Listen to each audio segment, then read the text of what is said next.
نوازے آمین۔ مجھ سے اس موقع پر پیغام بھجوانے کی درخواست کی گئی ہے۔ میرا پیغام یہ ہے کہ اللہ تعالیٰ کا ہم پر یہ احسان ہے کہ اس نے اس زمانے میں جس شخص کو دنیا کی اعتقادی اور عملی اصلاح کے لیے بھیجا، ہم اس کے ماننے والے ہیں۔ حضرت مسیح موعود علیہ الصلوۃ والسلام کی بعثت کا مقصد تو طبیعتوں میں ایک انقلاب پیدا کرنا، ایک انقلاب پیدا کر کے 1400 سال کے عرصے میں جن اندھیروں سے دلوں پر قبضہ کر لیا تھا، انہیں روشنیوں میں بدلنا تھا۔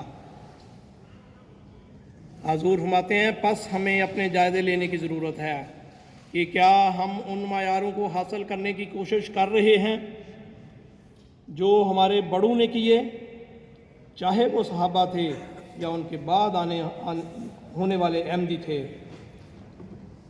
یہ دیکھنے کی ضرورت ہے کہ کیا ہمارے عمل اور اعتقاد میں کوئی تضاد تو نہیں،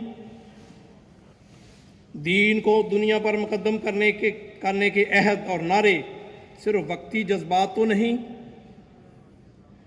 جن شرائط پر ہم نے حضرت مسیح موعود علیہ السلام کی بیعت کی ہے، ان کو اپنی زندگی کا حصہ بنانے کے لیے ہم عملی کوشش بھی کر رہے ہیں کہ نہیں؟ قرآن کریم میں نماز کی بار بار تاکید کی گئی ہے۔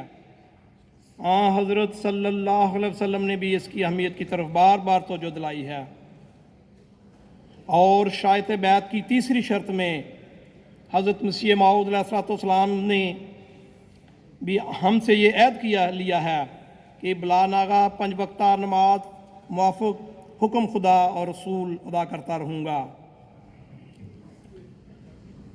حضور فرماتے ہیں کہ یہاں صرف یہی نہیں فرمایا کہ عہد کرو کہ نمازیں ادا کرو گے، یہاں صرف یہ نہیں فرمایا کہ عہد کرو کہ نمازیں ادا کرو گے، بلکہ 5 وقتہ نماز اور اس کی ادائیگی موافق حکم خدا اور رسول ہے۔ ہمیشہ یاد رکھیں، حضور فرماتے ہیں ہمیشہ یاد رکھیں کہ صرف ہمارا اعتقاد ہمیں نہیں بچائے گا، نہ ہمارا اعتقاد انقلابی تبدیلیاں لائے گا، بلکہ ہمارے عمل ہیں جو انقلاب لائیں گے، انشاءاللہ۔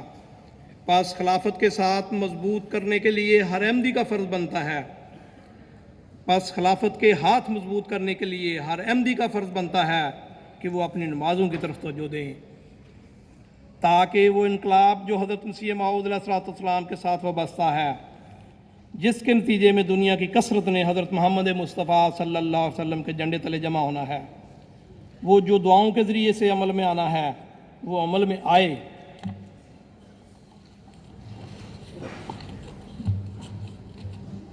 حضور فرماتے ہیں کہ ایک احمدی نے اپنے عہد بیعت میں اس بات کا اقرار کیا ہوا ہے کہ اس نے تقویٰ میں ترقی کرنی ہے، تمام اعلیٰ اخلاق اپنانے ہیں۔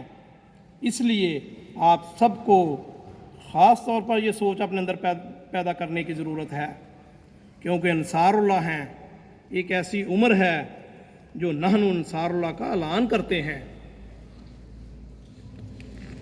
عہد بیعت کا خلاصہ کیا ہے؟